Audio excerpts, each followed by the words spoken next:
Namaste, Jai Bharat. Yesterday, a scientist friend of mine wanted to talk about rebirth. Actually, he says that he doesn't believe in rebirth, and his nephew, another scientist, tells his uncle that if you don't believe in rebirth, you can't call yourself as a Hindu. Well, there's a lot of complications and confusions.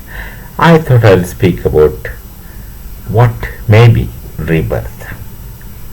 Prima facie, when someone talks about or thinks about rebirth, one assumes that one gets born again.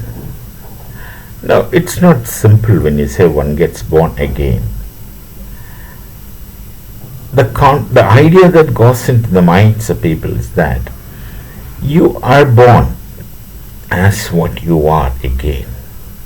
This is a complicated position with absolute unclarity.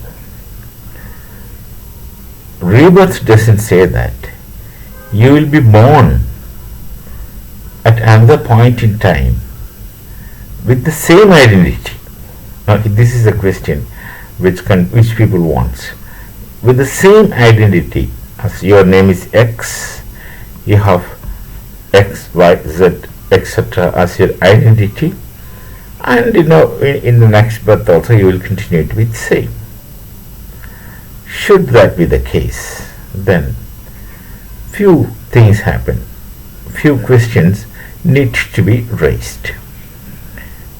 What do you mean by identity? Whatever, or whatever identity you think you have, or whatever identity are there as yours right now.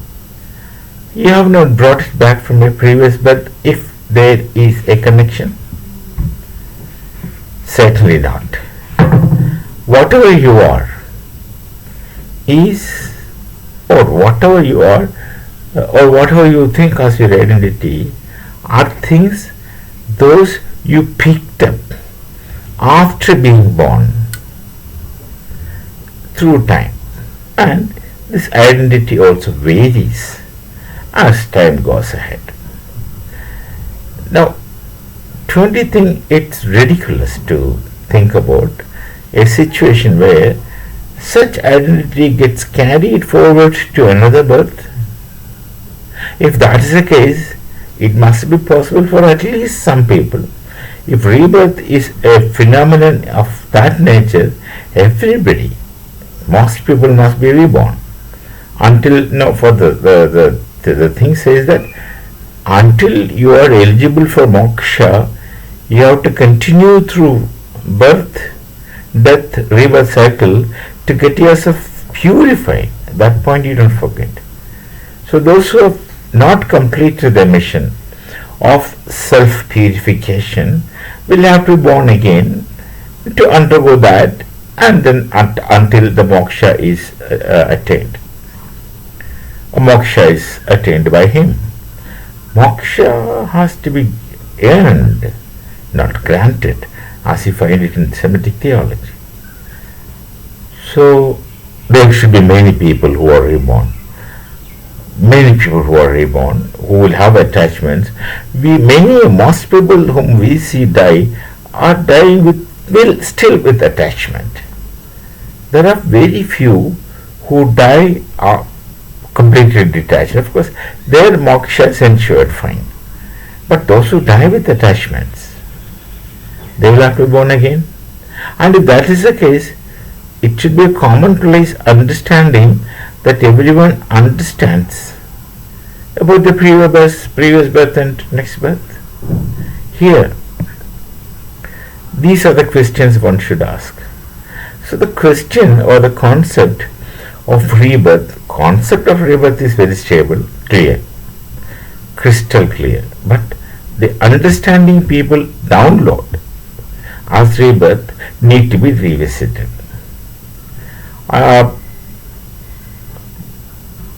One logical presentation is that after death you go back to the situation whatever it used to be before your birth, and no one has any idea, at least if except some who claim to be reborn, but normally no one has any idea of situations before you have been born, and even immediately after being born. Your awareness of yourselves and surroundings after birth comes after some particular age. If you can trace back to your earliest memory of childhood, some people can do it. That may be the beginning point. But beyond that, you don't know anything. It means you don't know anything about a situation before birth. Therefore, isn't it logical that you wouldn't also know anything about a situation after death? Life is between these 2 points. Now, how rebirth is justified is simple. Let's take the example of school physics, what that you have learned in school physics of law of conservation of energy, law of conservation of matter. Fine. Which says the total quantum of energy and matter in the cosmos is constant. It is neither created nor destroyed. If you try to destroy it, simply change forms.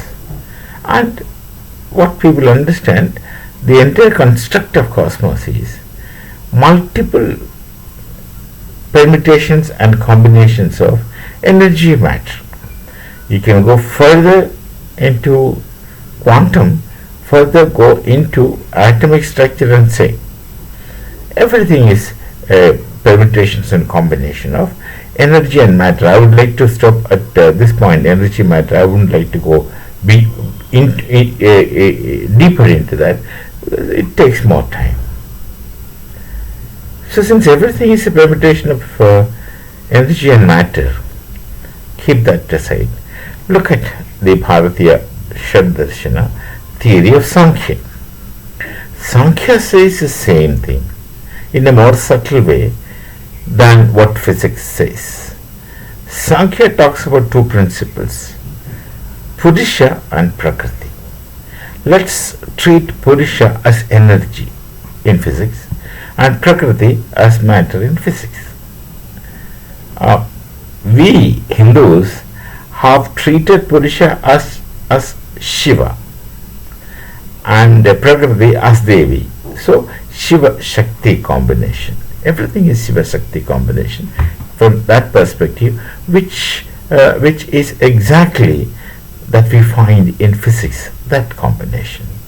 And Hindus, they have also created a concept of Ardha Narishwara, half man, half woman. There are many temples of Ardha Narishwara, where man stands for Shiva, woman stands for Shakti, Devi, mother, Prakriti, mother, Purusha, Shiva, energy, Shiva, matter, mother principle, combination. The Sankhya says that. Physics says that. Now, when these combinations takes place, it's never permanent. They have a time period. After that time period, they will go back to the positions. See, things are cyclical in Bharatiya knowledge tradition. Things cyclical. It just goes round, and comes back and again goes round. So, rebirth is again a combination of energy and matter which you hold in you, but not in the way that you can understand any point at any point. That's what people say, depending on your karma, you'll be born as different life beings, not as human. So this combination permutation continues. Continues until you liberate yourselves from this bondage of birth, death, rebirth cycle. So, there is rebirth, but not as you want to understand, not as you want to think about it, not as you plan that you as you will be born again. No, nothing like that. The principles of Prakriti and Purusha, which is into you, energy matter in common language, if the scientist language, will again have permutations and combinations, will again reappear in multiple forms. Let's not break our head thinking that you will be reborn as you yourselves are in this kind of things with all kinds of identity. No. I'll speak about soul after in another video talk. Then things may become a little more interesting and clear. We shall meet. Namaste. Jai Bharat. Jai Shri Ram.